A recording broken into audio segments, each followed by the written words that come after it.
ঠিক আছে। Welcome to utopia. আজকে আলোচনা করব বিশেষ্য পদের শ্রেণীবিভাগ। আমরা পূর্বেই শিখেছি নাউন কাকে বলে ও নাউনের উদাহরণ। এখন আরেকবার বলি, যে পদ দ্বারা কোনো কিছুর নাম বোঝায় তাকে বিশেষ্য পদ বলে, অর্থাৎ বিশেষ্য পদ মানেই হলো কোনো কিছুর নাম বোঝায়। এখন আমরা শিখব ক্লাসিফিকেশন অফ নাউন। নাউনকে আমরা 5টি উপবিভাগে বিভক্ত করতে পারি। এই 5টি উপবিভাগ কী কী? কমন নাউন, যাকে বলা হবে জাতিবাচক; প্রপার নাউন নামবাচক; ম্যাটেরিয়াল নাউন বস্তুবাচক; কালেকটিভ নাউন সমষ্টিবাচক ও অ্যাবস্ট্রাক্ট নাউন গুণবাচক। এই যে 5টি উপবিভাগ আমরা আজকে আলোচনা করব। কমন নাউন, যাকে বলা হবে জাতিবাচক; প্রপার নাউন নির্দিষ্টবাচক বা নামবাচক; ম্যাটেরিয়াল নাউন বস্তুবাচক বা পদার্থবাচক বিশেষ্য;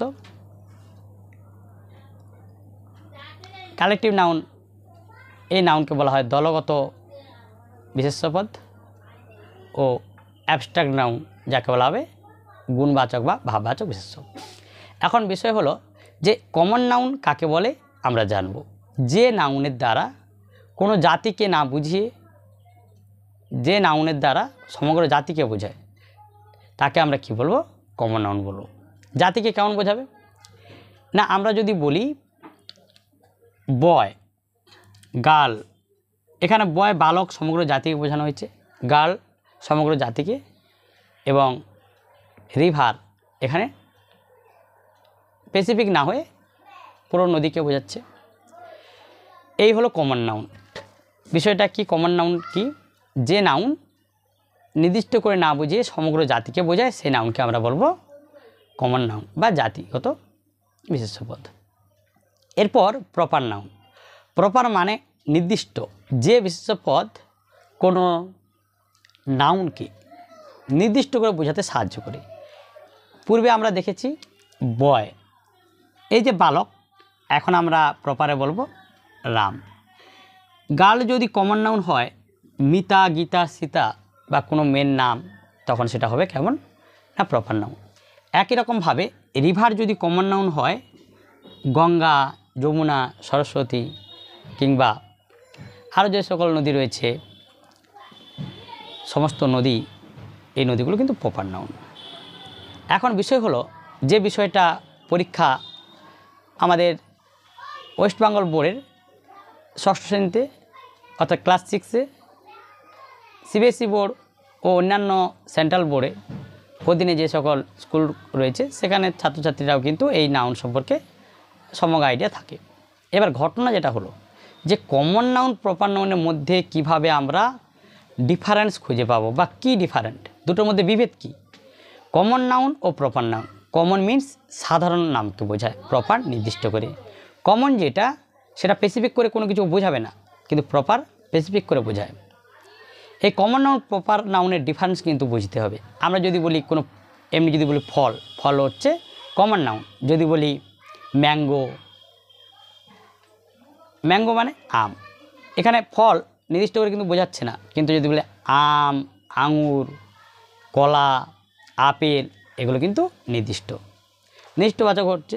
এইবার আমরা যে 3 নম্বর যে নাউন নিয়ে আলোচনা করব, ম্যাটেরিয়াল নাউন। এই ম্যাটেরিয়াল অর্থাৎ বস্তু। কি বস্তু? না, আমাদের চারপাশে যে সকল বস্তু আমরা দেখি, যে সকল জিনিস দেখি যেগুলোর মধ্যে প্রাণ থাকে না, যে বিশেষ্য পদ দ্বারা কোনো বস্তু পদার্থকে বোঝানো হয়। এবার লিকুইড কিন্তু ওই ম্যাটেরিয়াল নাউনের মধ্যে হয়ে যাবে। আমরা যদি বলি ওয়াটার, তখন কিন্তু ওটা ম্যাটেরিয়াল নাউন।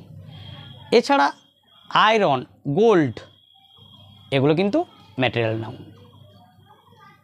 এবার যে বিষয়টা বা যে ম্যাটারটা গুরুত্বপূর্ণ, যে lifeless things are called material noun. Hair, hair means চুল, এটা কিন্তু ম্যাটেরিয়াল নাউন। সল্ট, লবণ, এটা ম্যাটেরিয়াল। ক্লে, কাদা, স্যান্ড, বালি, এগুলো কিন্তু ম্যাটেরিয়াল নাউন। এবার আমরা শিখব যেটা কালেকটিভ নাউন। এই কালেকটিভ মানে দলগত বা সমষ্টিগত বিশেষ্য পদ। এ গ্রুপ একটা দলকে বোঝাচ্ছে, অফ এনিথিং। আমরা যদি এখন বলি, একটা উদাহরণ দিই, টিম। একটা টিম যখন হবে, একটা প্লেয়ার কিন্তু একটা দল গঠন করতে পারে না। A group of players are called team. এখানে এই টিম যেটা রয়েছে এটা কিন্তু দলগত। তাহলে একটিকে বা ইন্ডিভিজুয়াল কোনো নাউন কিন্তু কালেকটিভ নাউন নয়। কালেকটিভ নাউন যেটা হয়েছে সেটা কি না দলগত। এখানে কেমন উদাহরণ হতে পারে? আর্মি। আর্মি কি না এ গ্রুপ অফ সোলজার্স, অর্থাৎ সৈন্যদের যে সমষ্টি, তখন আমরা তাকে বলবো একেবারে আর্মি, অর্থাৎ সেনাদল। একই রকমভাবে আমরা যখন উদাহরণ বলবো, ক্লাস, এই শ্রেণী, এটাও কিন্তু কালেকটিভ বা দলগত নাউন। এবার এই যে কালেকটিভ নাউন, এর বিস্তারিত তথ্য রয়েছে, যেমন উড়ন্ত পাখি, এমনি বসা পাখি, হ্যাঁ, এ ফ্লাইট অফ বার্ডস, কিংবা একদল গবাদি পশু, একদল গবাদি পশু, এ হার্ড অফ ক্যাটলস। এই বিষয়গুলো কিন্তু আরও তথ্য রয়েছে, সেগুলো আরও জানতে হবে। সেটা কালেকটিভ নাউনের পরবর্তী অংশ। এবার অ্যাবস্ট্রাক্ট নাউন, যে নাউনটা নিয়ে এখন আলোচনা করব, গুণবাচক বা ভাববাচক। এই নাউন কনফিউশন হয়ে যায় আমরা, যে এটা অ্যাডজেক্টিভ না নাউন। বিষয়টা একটা, যে এই অ্যাবস্ট্রাক্ট নাউনটা নাউন, যে নাউনের দ্বারা মনের ভাব প্রকাশ হয়, যে নাউন আমাদের মনের ফিলিং প্রকাশ করে কিংবা দোষগুণ বোঝায়।